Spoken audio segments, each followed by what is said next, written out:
ब्रह्मा जी बोले, श्री नारायण देव के शयन करने पर शिव जी की इच्छा से उनकी नाभि में से एक विशाल कमल की उत्पत्ति हुई, जिसका अनंत योजन का विस्तार और अनंत योजन की ऊंचाई थी। इसके साथ ही साम अर्थात पार्वती सहित शिव जी ने मुझे उत्पन्न किया।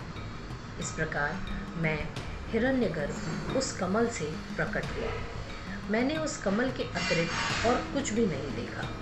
कुछ ही क्षण पश्चात मुझे बुद्धि प्राप्त हुई और कमल के नीचे मैं अपने कर्ता को ढूंढने लगा। हे मुनि, तब एक एक नाल को पकड़ता हुआ 100 वर्ष तक मैं नीचे को चला, किंतु मैंने वहाँ भी कमल की जड़ को नहीं पाया। फिर मैं कमल के ऊपर जाने की इच्छा करने लगा। हे मुनि, जब इस नाल के मार्ग द्वारा मैं ऊपर आया तो कमल की कली मिली। वहाँ मुझे तप करने की मंगलमय वाणी सुनाई पड़ी। इस मोहनाशक आकाशवाणी को सुनकर मैं अपने पिता के दर्शन की इच्छा से फिर तप करने लगा और 12 वर्ष तक कठिन तप किया। पश्चात 4 भुजाधारी सुंदर नेत्र वाले भगवान विष्णु प्रकट हुए। सत असत में उन महाभुज नारायण भगवान को देखकर मैं बड़ा प्रसन्न हुआ और शिव की माया से मोहित होकर अपने पिता को न जान कर उनसे बोला कि तुम कौन हो। फिर मैंने अपने हाथ से उस सनातन पुरुष को जगाया, परंतु मेरे तीव्र हाथों द्वारा जगाए जाने पर भी वह क्षण मात्र के लिए ही जागे और मुझसे बोले कि तुम निर्भय हो जाओ, मैं तुम्हारी संपूर्ण कामनाओं को पूर्ण करूँगा। हे देवर्षि, तब उन मुस्कुराते हुए विष्णु जी से ऐसे वचन सुनकर रजोगुण से विराग मानकर मैंने उन जनार्दन से कहा कि हे निष्पाप, क्या तुम नहीं जानते कि मैं सबके संहार का कारण हूँ? मैं साक्षात जगत का कर्ता, प्रकृति का परिवर्तक, सनातन, अज, ब्रह्मा और विष्णु से उत्पन्न होने वाला विश्व की आत्मा हूँ। हे नारद, जब मैंने ऐसा कहा तो रमापति भगवान मुझ पर बहुत क्रुद्ध हुए और कहने लगे कि अवश्य तुम लोककर्ता को मैं जानता हूँ, परंतु तुम तो मेरे ही अविनाशी अंग से उत्पन्न हुए हो। मैं ही अद्वितीय परब्रह्म, पितामह और परतत्व हूँ। यह सब कुछ मुझ में चराचर जगत स्थित है। तुम मेरी शरण आओ, मैं तुम्हारी सब दुखों से रक्षा करूँगा। ब्रह्मा जी कहते हैं कि जब भगवान विष्णु ने ऐसा कहा तब मैं ब्रह्मा क्रुद्ध होकर ललकार कर उनसे बोला कि तुम कौन हो, बहुत बकवाद ना करो। तुम पर ब्रह्म ईश्वर नहीं हो, तुम्हारा भी कोई कर्ता होगा। शंकर जी की माया ने मुझे मोहित कर दिया था। मैंने हरि से रोमांचकारी युद्ध आरंभ कर दिया। तब मेरे और उनके बीच में लिंग प्रकट हुआ। हम दोनों ने उस देव को नमस्कार कर अपना युद्ध बंद किया और प्रार्थना की। इस प्रकार वे हम दोनों के मन में स्थित हुए और शिव जी को नमस्कार करते हुए हमारा 100 वर्ष का समय व्यतीत हो गया। ब्रह्मा जी बोले, हे मुनिश्रेष्ठ, जब हम दोनों का गर्व दूर हो गया तब सबके प्रभु, दीनों के पालक, गर्भ प्रहारी अव्यय शिव जी ने दया कर यह गंभीर वाणी सुनाई कि हे देवताओं, ओ। तब उस महानाद को सुनकर मैंने सोचा कि यह क्या है। उसी समय देवों के आराध्य विष्णु जी ने उस लिंग के दक्षिण भाग में सनातन आद्वर्ण आकर को और उसके उत्तर भाग में ऊकार को देखा, फिर मकार को मध्य में और अंत में ओम को देखा, जो सभी सूर्य और चंद्रमंडल की भांति स्थिर थे, जिसके आदि, अंत और मध्य का कुछ भी पता न था। सत्य, आनंद और अमृत स्वरूप पर ब्रह्म परायण ही दृष्टिगोचर हो रहा था।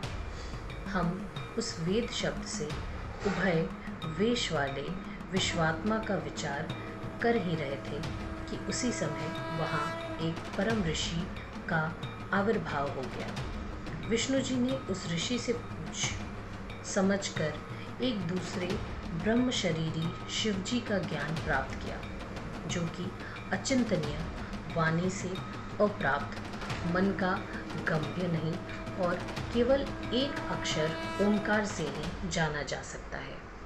वहीं एकाक्षर रूप रत यानी सत्य, परम कारण, सत्य, आनंद, अमृत, परात्पर और परब्रह्म है। प्रधान पुरुष ईश्वर हरि योनि अर्थात कारण है और बीजी बीज योनि, यह नाद संज्ञा वाले महेश्वर ही हैं। इन्हीं प्रभु बीजी के लिंग से आकार उकार रूप से योनि में गिरकर चारों ओर बढ़ने लगा। उससे सोने का अवैध और अलक्षण एक अंड उत्पन्न हुआ, जो बहुत वर्षों तक जल में स्थित रहा है। तब इसका स्वर्णमय एक कपाल ऊपर स्थित हुआ, जिससे धूप अर्थात स्वर्गलोक प्रकट हुआ और कपाल के नीचे के भाग से 5 तत्वों वाली पृथ्वी प्रकट हुई।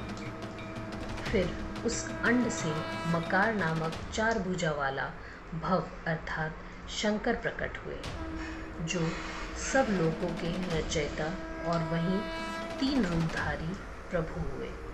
इसी कारण यजुर्वेदीय इनको ओम ओम ऐसा कहते हैं।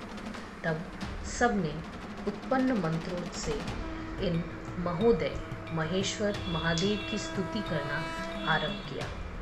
तब तक परमेश्वर महेश भगवान प्रसन्न होकर अपने दिव्य शब्दमय रूप से स्थित हो गए।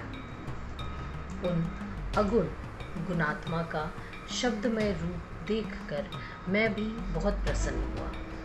फिर हम दोनों ने उन्हें नमस्कार किया। तदंतर उन्हीं से सुंदर 38 अक्षरों वाला वह मंत्र प्रकट हुआ, जो बुद्धिदायक और धर्म अर्थ का साधन है।